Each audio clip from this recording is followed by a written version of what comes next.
Hey kindergartners! Today we're going to be drawing one of my favorite flowers, the tulip. You've probably seen tulips blooming around town lately. I'm going to talk a little bit about how a tulip grows and then we're going to draw one together. Okay, let's get started. Tulips grow from a bulb. This is a box of tulip bulbs. Did you notice they look a little like onions? That's because an onion is a type of bulb too. To grow your tulip, you plant the bulb underground in the autumn. It grows roots and rests over the winter when it's cold out, and when temperatures warm up in the spring, it grows up out of the ground and blossoms.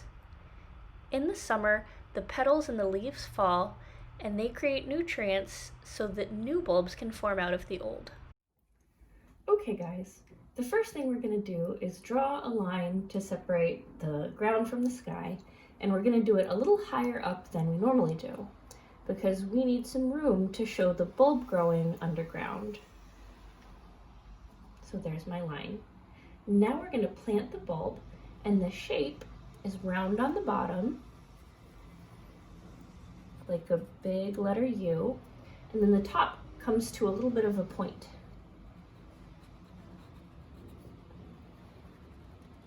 Like that. After the bulb has been in the ground, it starts to grow little roots, and they look like little hairs.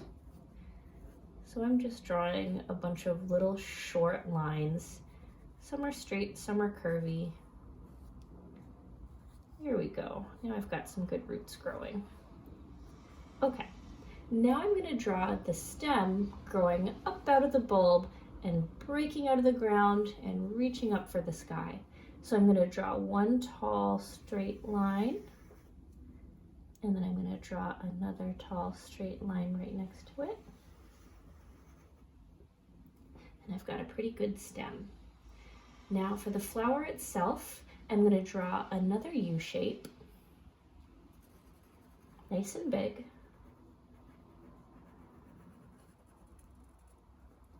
Then I'm going to draw a diagonal line that goes from one of the top corners of the U, and I'm just going to kind of wave my way down to this side. Wiggle, wiggle, wiggle, wiggle, like that.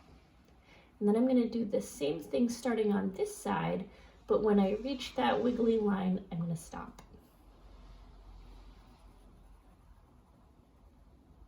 So now I have two petals on my tulip. To do the third petal, I'm just going to do a bump right in between that first and second petal. Okay, so now I have the flower, I have the stem, I have the bulb with the roots, I just need leaves. So at the ground, I'm going to draw one tall curving line like that, because tulips have really long curving leaves. And then from the end of that line, I'm going to go down and curve right back in until it touches the stem again. And I'll do the same thing on the other side.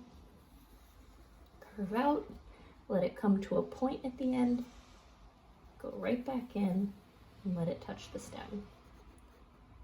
Like that. So my flower is pretty much complete. Now I just need whatever background details I want. And I encourage you guys to think about what kind of things you might find in a garden around a tulip or around any kind of flower. You could do snails or worms or ants or bees or birds or a squirrel or whatever you like seeing in the garden. I'll just add a few details and then I'm going to color. So I think I want, you know what, I actually want it to be raining in this picture because I think in my first example it was sunny. And I just like to change things up a little bit.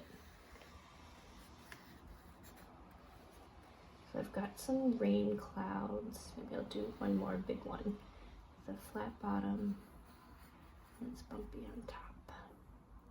And I'm gonna do my rain, maybe it's raining kind of hard. I'm gonna make these diagonal lines like this to be my raindrops. The rain is really good for this tulip. Okay, I think another detail I want to include is a worm. I bet you guys have noticed you can find worms pretty easily after it rains, and the worms are really good for plants. So I'm going to draw a squiggly line and another squiggly line, a little thing here, and I'll go back in with the skinny end of my Sharpie to add some more lines to my worm.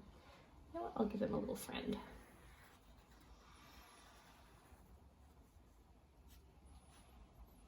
And one more thing, how about maybe some ants walking around up here? There's one ant, two ants, three ants. Okay, so now I'm just going to use the skinny end of my Sharpie for a few more details. I'm going to add some lines to my leaves just to give them a little texture. If you've ever looked up close at a long leaf like this, you might have noticed they have little lines like this.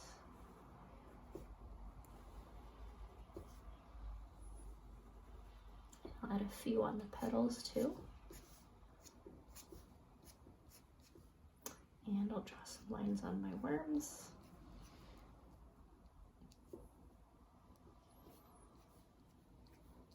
And I'll do the legs on my ants because the thick end of my marker is a little too thick for ant legs.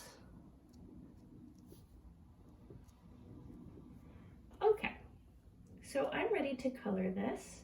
I'm going to use, I'll use crayon. You can use whatever you like.